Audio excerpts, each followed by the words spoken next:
Hello, everyone. This is Jeff Halper speaking to you from Jerusalem, the head of ICAD, here with my June 2026 update and analysis of what's happening in our region, especially vis-a-vis the Palestinian issue.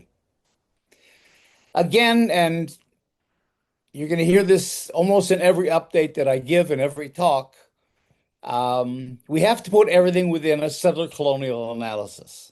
People are already kind of mimicking me saying that all the time. But what is still missing, and I'm going to keep saying this until it begins to penetrate, at least with a few allies, is that we have to have an analysis. That's the idea of these updates that I do every month, from my point of view, is not really updating. There's a billion news things and analyses, and we're all inundated with all kinds of updates. What is missing is the analysis. What does it all mean? It's just a bunch of stuff. And the analysis, we don't take the analysis seriously. We activists, or we that are involved in the Palestinian struggle, together with the Palestinians, I'm including the Palestinians in this, we're all doing different kinds of campaigns. We work according to common sense. We react to what happens. Sometimes we have campaigns that have been going on for years and years and years. There's no evaluation of their effectiveness. There is no strategic campaigning, in my view, going on over Palestine at all. And the root of the analysis is settler colonialism. And I've said this before. We all use the term settler colonialism all the time, but we use it as a slogan. We use it as an accusation. We don't use it as an analysis. But you can't understand what's happening. There's no point whatsoever in being updated on what's going on unless you have a conceptual framework. You have a context in which to put the analysis, in which to make sense of it all. There is a sense, there is a logic to what Israel is doing.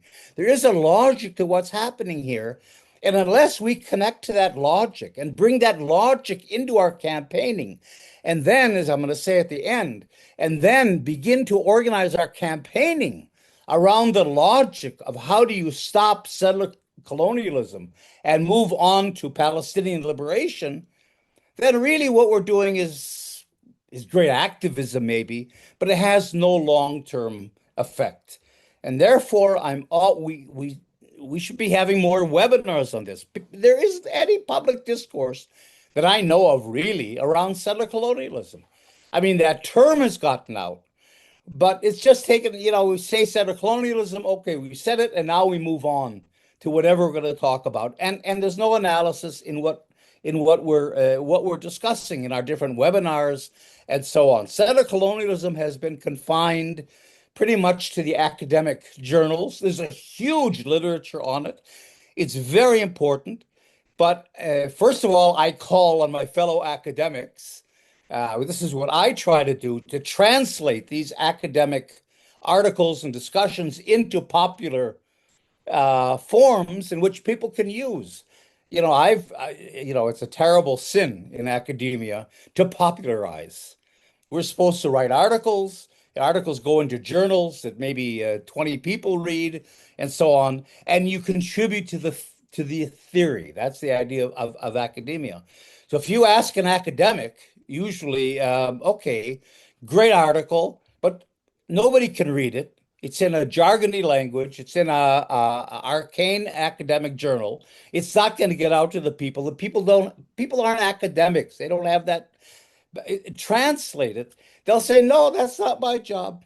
My job is to put out the analysis, publish or perish, and then and so we publish articles all the time. You should see my CV, but we don't really care about is it usable or how can we make it more available to the people. And that's why you don't have many webinars on settler colonialism. You don't have many popular books about it. I've tried to in my book, especially Decolonizing Israel, Liberating Palestine, I really try to lay out settler colonialism. But that, I think, is something that academics especially that are engaged in the Palestinian issue should take as their primary objective. Get this settler colonial analysis out, make it understandable, and help all of you to integrate it into our campaigning. Because if you take a settler colonial analysis, you understand what's happening here. In a way, you don't need an update because once you grasp the logic of what's going on, you yourselves are empowered to understand what's happening. You don't need me to update you. You can read in the newspapers, but you're reading the newspapers in between the lines. You know what you're reading because you have that broader analysis. So what is happening in Palestine in terms of the update, but kind of this analytical update, is that the three elements of settler colonialism are advancing, are being completed. The first, of course, is the Judaization of Palestine. That's the settler part of it. It isn't just to colonize Palestine like the British colonized India. It's to settle Palestine, to Judaize it, to make an Arab country into a Jewish country, to transform Palestine into Israel. And that process is going on. I mean, there are now about more than 250 of the so-called outposts that have been established. All the settlements are illegal, but these are illegal on top of illegal because they're simply spontaneous outposts supported by the government, given weapons, even brought into the military, a lot of these settlers, and given all kinds of vehicles and equipment and infrastructure in order to do what Sharon said to do 20 years ago, take over every hilltop. So you can't go into the West Bank and look at a hilltop without seeing one of these outposts or a massive settlement. So this process is continuing. So everybody's upset about settler violence. There's some minor sanctions on certain settlers and so on. But that's about it. No, there is no effective campaign of stopping this process. It's going on. We protest and so on. But the Judaization process is being completed. In fact, if there were no more settlements built, it wouldn't matter because Israel's already done it. It has the infrastructure, it has the population, it has the settlements it needs, and it has basically confined the Palestinian population to 10% of Palestine in these little tiny islands, including little pieces of destroyed Gaza. The second part of settler colonialism is also at its height, and that is pacification. You have to break any form of resistance in order to get to the final stage of settler colonialism, which is normalization. You can't get to normalization, which is how settler colonialism wins, without pacifying the population, pacifying the resistance, breaking the resistance. Because as long as there's resistance, it's not normal, right? And that's what we continue to see in Gaza. We see it certainly against Iran. This is the whole Israeli rationale for going into Iran. That is to eliminate one of the major supporters of the Palestinians, which is Iran, but also to eliminate Iran as a military rival to Israel, because Israel's entire prospect of succeeding in getting to normalization is in making it the military hegemon of the Middle East. Whether you like Israel or not, you have to live with Israel. You have to be friendly to Israel. De facto or de jure, join the Abraham Accords and normalize with it because Israel is the military hegemon. So those are Israel's two goals in Iran, to eliminate a source of support for Palestinians. It's a part of the pacification process, and that extends, of course, to Hezbollah and what's happening in Lebanon today, but also, of course, reinforcing Israel's position as the hegemon in the region, all leading into the third part of settler colonialism, which is normalization, which is proceeding actually very well. I mean, Netanyahu has said this is the whole point behind the attacks on Iran and Gaza and Lebanon is normalization. Trump last week called on all the Arab states and beyond the Arab states. Kazakhstan just joined, for example. Uh, Malaysia, is thinking of coming into the Abraham Accords. There's a lot of pressure being put on Indonesia. We're going into the Muslim world way beyond the Arab world itself. But Trump has a call to the Arab countries in particular to join the Abraham Accords. Now, it doesn't matter if they actually join. I think this is important.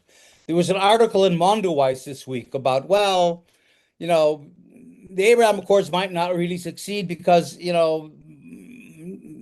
countries might not join. Well, that really is, it's an important point, and it was a very good article. But at the same time, we have to look at what I call the good enough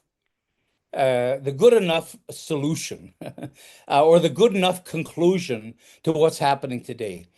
Israel does not need everyone to join the Abraham Accords officially. Syria is never going to do that. Iran is never going to do that. Lebanon, I don't know if they can get beyond Hezbollah, but there's a lot of opposition among the Arab peoples in general to joining the Abraham Accords. Saudi Arabia might not join because of the tremendous internal opposition to that. And even the countries that have joined, like Bahrain and so on, and even Egypt, have had internal unrest because of this. So it's not dependent on these countries actually joining the Abraham Accords. What it has to do is that they become Israel friendly, that they stop sanctions, that they de facto have a normalized relations with Israel that almost all the Arab countries do have already, and that's good enough. You don't have to actually join. And so I think this is the end. This is if you can't have regime change in Iran, uh, at least this is Israel's goal. And that is through the United States, of course, to create a condition in which Iran, can keep its ideology and its support for Palestine and so on. But if it wants to rejoin the international community, rehabilitate its economy, get its trade going again, it's got to be quietly, unofficially Israel friendly. De facto joining the Abraham Accords, certainly there's no expectation they actually will. And they can keep the rhetoric and they can keep the Jerusalem Day parades in Tehran, but they have to stop support for Hezbollah and the Hutus as it has to do with Palestine. They have to kind of fall into line. So this is, I think, the process we have to look at, because normalization is really the end game. This is the game. And again, I ask, who in the hell among us is talking about normalization? In any of our campaigning, in any of our webinars, in any of our discussions, is normalization a major issue? No. The two major issues here that have to do with Palestine, the future, the fate of Palestine, the whole issue of Zionist settler colonialism, the two issues are Judaization and normalization. And those are two terms we almost never hear. You take those terms out of the analysis, I mean, I don't even know what we're all talking about. Then we simply become a collection of all kinds of different campaigns. So the fact that this analysis is missing is really weakening us. And so in Palestine itself, moving to Palestine itself, we have a form of paralysis. And that is that, as we know, the suppression in Palestine, not only the Israeli suppression of the peoples of Palestine and the violence and so on, and not only of the West Bank and Gaza, inside Israel as well. Palestinians are living this much better, Palestinian citizens of Israel, than Palestinians in the occupied territories. Uh, um, that suppression, plus the suppression of the Palestinian Authority, has really led to a kind of a paralysis.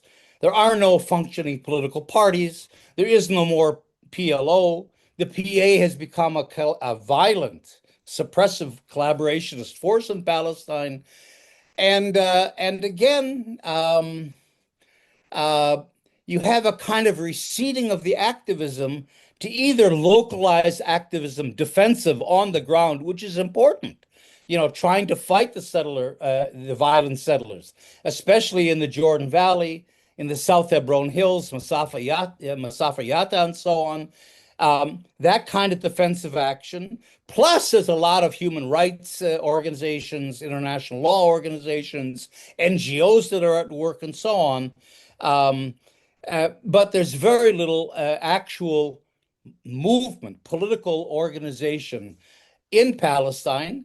And that's part of the problem because we have to follow the Palestinian lead. This has to be led by Palestinians. And if we're in a situation in which there is no Palestinian grassroots political organization, we're kind of all in a state of paralysis. And this is a term that many Palestinians actually use in Palestine, that we're kind of stuck. And so I think we have to understand this. This is by no means criticism of the Palestinians. They're probably living under a more difficult, complex, suppressive, violent, genocidal, set of conditions that any colonial people has ever faced.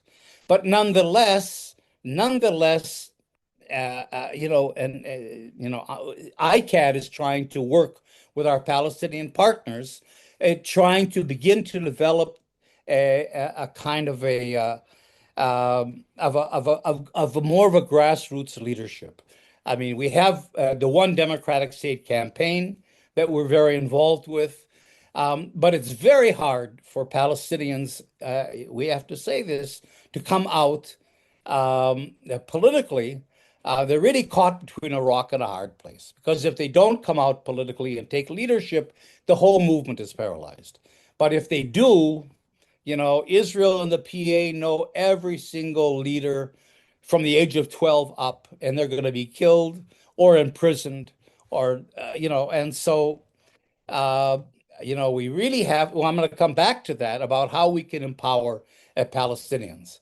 And in the region in general, as I've said, basically, Israel is moving ahead with this idea of becoming a military hegemon and then moving ahead with the Oslo accounts. So basically then, what does this mean? It's not really, this isn't really an update. It's sort of trying to make sense, to try to see how we can be more effective, more strategic, and so on. So first of all, as I said, we need three elements to put in place three elements in our movement that are essential but are necessary. And essential, necessary, but are missing. The first, as I said, is analysis. We've got to begin to put the settler colonial analysis, the logic of what Israel is doing, how it's doing it, what its policies are, its actions, and also that allows us to ask the question, where are we in this struggle? This isn't, if you don't have an analysis, this is simply Israel against Palestinians and they're building settlements and then there's a resistance of Hamas and this happens. Okay, but that's not the case. The case is that settler colonialism is a process. It has a structure and it has an end. And that end is normalization, and we're very close to that end. So there's an urgency here that sometimes I don't really pick up on. We have campaigns that are going on for years without any end game. There's a Palestinian strategy organization that I've been in touch with. They have a strategy paper that's called Palestine 2030. I mean, there is no sense that this could end. In other words, that's the problem when you don't have the proper analysis. You don't know where you are in the struggle, and therefore it's very hard to gear where you are or to understand what the priorities are. And the second thing we need is organization and leadership. And that has to do, again, going back to the fact that we need Palestinian leadership here. And what I'm trying to suggest with others in the Palestinian community is at least the forming of a Palestine coordinating committee, not a PLO, nothing formal, nothing that's going to challenge, at least up front, the Palestinian Authority, something more like the unified leadership of the Intifada. Grassroots, low profile, but in contact with the people, that has a logic, that has a strategy to it, a certain organization, and begins to bring some order and leadership to the Palestinian struggle, that kind of a thing. And I'm going to end in a second, but just to sort of illustrate this, we have here, this isn't only in Palestine, of course, but this is overall. If you map out the movement, I wish it was a movement more for Palestine. We see there are many components. There's a huge movement going on in the world for Palestine, but the political organizations on the top left are either moribund, like the PLO, or they're collaborationists, like the PA, or they're dysfunctional, like the Palestinian parties. You have the armed resistance, of course, you have that, but it's armed resistance is short of armed struggle. There, in what Hamas is doing, in my view at least, has importance, and you can argue it in different kinds of ways. Certainly, it stopped the normalization process on October 7th. So it had, for whatever else was involved with it, it did have a political logic and it did have a political effect. But armed resistance is short of armed struggle, because armed struggle has to do with an end game. What are we struggling for? And I would argue, at least, that there's a missing political program here, and that's weakening us. You have a lot of human rights organizations involved. You have a lot of think tanks, academic centers. You've got a million activist organizations, but if you look at the center of it all, we're missing the political center. There's a political void in the middle of all this. There is no more PLO or a PL type political vehicle.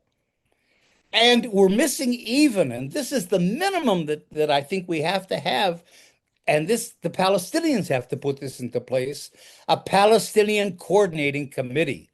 So at least if campaign ideas come up, strategy comes up, there's a need to react. We want to be proactive in terms of what is our political program, where are we going? We have an address, at least an address of Palestinians in Palestine.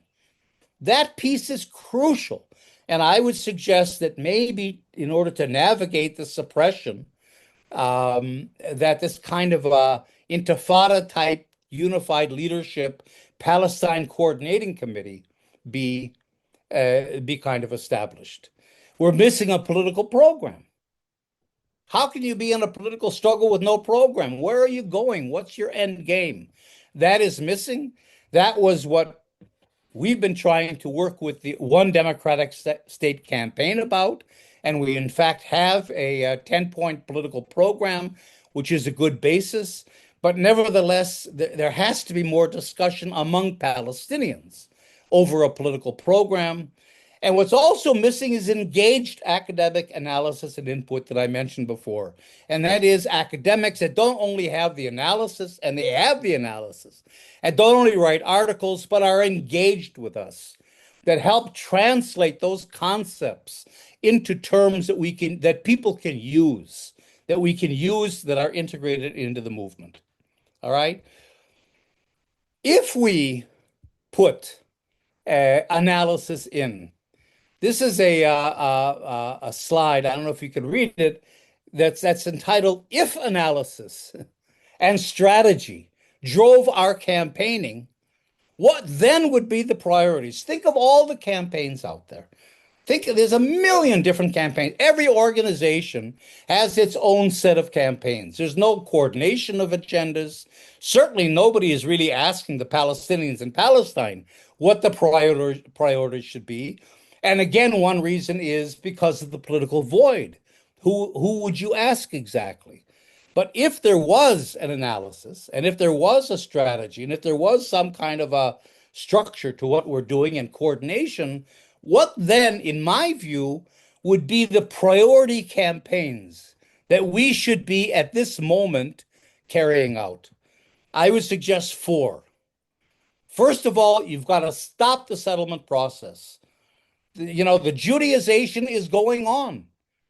And not only don't we use the term, we're not doing anything to stop it.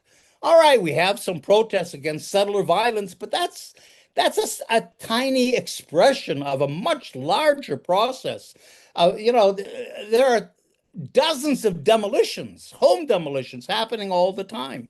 The highways are being constructed, that provides the infrastructure of incorporating the West Bank into an apartheid Israel.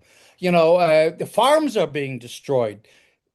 Thousands of people are being displaced, driven out of Area C. Area B is being taken over by settlers. There has to be a campaign, and then you've got, of course, the corporate colonization of Gaza with Trump's Board of Peace and all of that.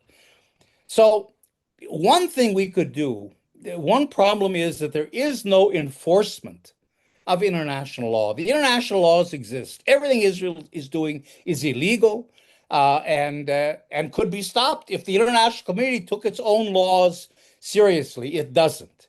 But one thing we can do is try to focus at least on one piece of international law and make that a central campaign, and then and use that as a wedge, sort of, or as a lever for the enforcement of international laws, and that is the Fourth Geneva Convention. The Fourth Geneva Convention determines, first of all, the obligations of occupied powers. Occupation is defined as a temporary military situation and a hostile situation for the vulnerable occupied populations. And so an occupying power is not allowed to do everything Israel does. If you look at every item of the Fourth Geneva Convention, Israel is in violation. You can't demolish houses. You can't build settlements. You can't build highways. You can't harm the economy. You can't stop freedom of movement. You can't stop people from moving. You can't do anything that harms the local population, and you have to keep their rights intact and so on, because the only way out of occupation is through negotiations in international law. The Fourth Geneva Convention, there's a lot of conventions, and that's the problem. The Fourth Geneva Convention kind of includes within it everything that Israel is also, as an occupying power, is responsible for the well-being of the people under its control, which obviously it's violating. So if we would all focus on the Fourth Geneva Convention, have a campaign for enforcing it, and there are mechanisms in the Fourth Geneva campaign. Switzerland, which is the custodian of the Fourth Geneva Convention, can call with the high contracting parties a tribunal to judge whether or not Israel is conforming to the convention, which it isn't, and if not, then to sanction Israel in very meaningful ways. So this one convention, the Fourth Geneva Convention, if we could have a campaign of convening the tribunal and actually enforcing it and sanctioning Israel, that could have tremendous force, even if it's only to concentrate, focus on exactly how Israel is violating international law and Palestinian rights. The second is we have to have a campaign to stop normalization. The normalization process is going ahead. Don't think it isn't. And this is how Israel wins. This is the end of the Palestinian struggle. That's the threat, at least. I don't think it's the end. But the problem with normalization is there is no more political space after normalization. Normalization is normalization. Once it's normalized and Palestinians come and say, well, what about our rights? The answer is going to be, sorry, but we've moved on. And so we have to focus on stopping it. There should be a campaign against the normalization of Israeli apartheid. There isn't today, but I think this is a priority. Third, again, we've got to have Palestinian leadership, and we really have to formulate, we have formulated to some degree, but begin to flesh out and disseminate a political program because we have to know where we're going, all of us, in this struggle. And here I have two suggestions. First of all, as I said, and we're working with our Palestinian partners on this, there should be a Palestinian coordinating committee based in Palestine. That's the address that fills the political void and that gives that center and that kind of grassroots leadership to all of us. And second of all, the responsibility, a lot of people say, well, we're living abroad. We support, what can we do to help the Palestinians or support the Palestinians or empower the Palestinians? And I think one is, and I've mentioned this before, I'm not going to get into it now, is to work with Palestinians and create political spaces, whether abroad, probably abroad, in which Palestinians from all over the Palestinian world can meet and talk, because that's something they can't do today, and begin to bridge their differences, to and to envision and begin to formulate a political program, a grassroots initiative to develop a political program. I think around one democratic state. It's the only way, I believe, that effectively ends a settler colonial project, because it's based on decolonization.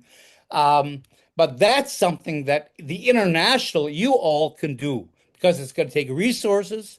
It takes planning to bring Palestinians from all over the Palestinian world in small groups, maybe, into a whole series of meetings among themselves, intra-Palestinian meetings that have to do with formulating a political plan and a leadership forward. And this will generate, I think, a grassroots leadership. And finally, we have to make Zionism unsustainable. This is how the ANC won in South Africa. Well, we need then BDS. BDS is very important, but we need a South African type BDS in which the sanctions are focused on the pillars of apartheid, to bring the apartheid system down. You've got to. I think we have to be more focused and more strategic in terms of our targeting. And in South Africa, the BDS campaign was always tied to a clear political endgame. The whole point of BDS in the anti-apartheid period was to get to one person, one vote. One person, one vote. That was the end game. And de Klerk came with all kinds of power sharing arrangements and this and that. And Mandela said, I'm sitting in prison until we get one person, one vote. We don't have that in the Palestinian struggle. There is no end game that's been articulated. And so I think if we get this end game into place, and that has to be led, of course, by Palestinians, then the BDS campaign it links its sanctions strategically to a political endgame, and that, I think, is the way to make eventually Zionism collapse. All right, these are some of my ideas for this week. Again, maybe less updating and more analysis. I hope it wasn't a rant. I hope it was useful. But thanks for joining. And just one more thing that I'll mention, and that is that we have a webinar coming up next week. And if you go into the ICAD website, which is, I don't know if you can see it here, the ICAD website, it's called Where Are We in the Struggle for Palestinian Rights? And it's a conversation with me. So if you all find something in what I'm saying and you want to elaborate on it, you want me to elaborate, we think together, brainstorm around these things, go into our website, which is a wonderful source of information, and register. It's going to be next Tuesday, I think, the 23rd of June And you can see the times, register, and let's get into a conversation. Thank you again uh, for your patience. I've talked way too long, I know, but these are things that have to be said.